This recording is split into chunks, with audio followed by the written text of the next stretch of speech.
The rounds, Jim Basketball alongside Brian Campbell. Dan Rayfield will join us in a moment. It was a fight that featured over 2,000 combined punches while Santa Cruz stepped up against a higher level of competition. Mares certainly showed he has plenty of top-flight boxing left. Brian, as we look ahead, how much did Santa Cruz's performance change your opinion of where he stands in a loaded featherweight division? You know, anyone who watched the show know that I had some questions coming in about him for sure, about what his true class was. Look, I'll gladly eat a piece of humble pie right now because this was a pleasant performance to find out how good somebody was when they really step in there against elite competition. That's what Santa Cruz did right here, and I think the answer, of course, how we come out of it is now we know that Leo is for real, because the worst thing you can say about him in recent memory, the soft matchmaking, maybe playing down to his level of competition. It took going against a true elite in Mares, a tough guy who pushed that pace and came after him to find out what we had. And what we had in Leo was a guy who can dig in and fight when he needed to early on, but most importantly, the patience, the poise, the ability to change his game plan, box, and Jim, lean on his physical advantages,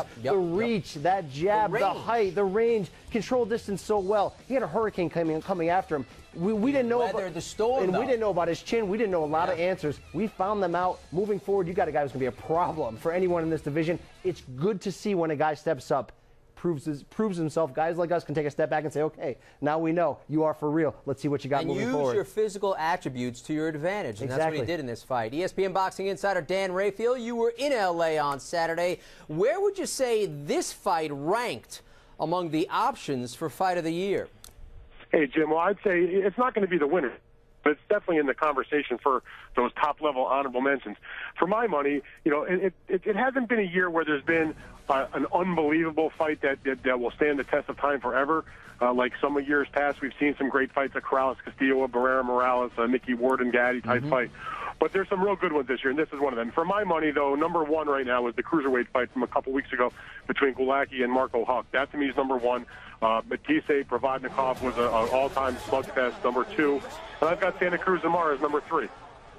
Yeah. I mean, it was a great action from the start. Brian, Mares crowded Santa Cruz early and took the pace to him, but he couldn't sustain as Santa Cruz used that size to his advantage and found that range we talked about. Mares still threw 980 punches. And I know we talked before the fight about how this was a make-or-break fight for him, but considering what you saw on Saturday, how would you rate the stock of Mares moving forward? Jim, I think this only elevates Mares' stock in defeat, and the reason is because, look, he came out there and really pushed that pace, took his perceived advantages coming in as the bigger puncher, as the more aggressive puncher, the puncher who can more apt to maybe excel in this style, push that pace and he went for it. You can question his strategy because it did look like he ran out of gas at certain points in that second half, didn't adjust in box. But he went after in a fight where people expected action, took it after, wanted to test Leo's chin. I think moving forward, worst case scenario for Abner Mares, maybe he's a marketable, big-name action star that you can put on in some of these big fights. Best case scenario, Jim, is he recaptures himself as an elite, because there were a certain number of questions coming off that loss to Johnny Gonzalez. Hadn't fought a guy of this caliber. Defeat, but I had the fight scored a lot closer. I thought maybe if Mares pushed the pace a little more late, he could have forced a draw. I had at 115-113, a good performance in defeat. Yeah, same score Dan had, by the way. Dan, there was talk about a rematch. There was some conversation after the fight, but as we look towards what's next for Santa Cruz and considering boxing's political landscape, what big fight could be on the horizon at 126 for Leo? Well, listen, first of all, a rematch is certainly a possibility. But you remember, he's in the Al Heyman stable, as is Abner Mares, and Al Heyman has assembled an outstanding group of fighters at featherweight and junior featherweight, of which Leo Santa Cruz is probably the money man, if you will, that surrounds those two weight classes. So he's going to be right there in the picture for several possible good fights. One of them certainly could be a rematch with Abner Mares. You also have the prospect of unification fights with Gary Russell Jr. Jesus Cuellar has one of the secondary belts. He's going to be Leo's mandatory. That fight will be due not immediately, but that's certainly a possibility. That would be an excellent action fight.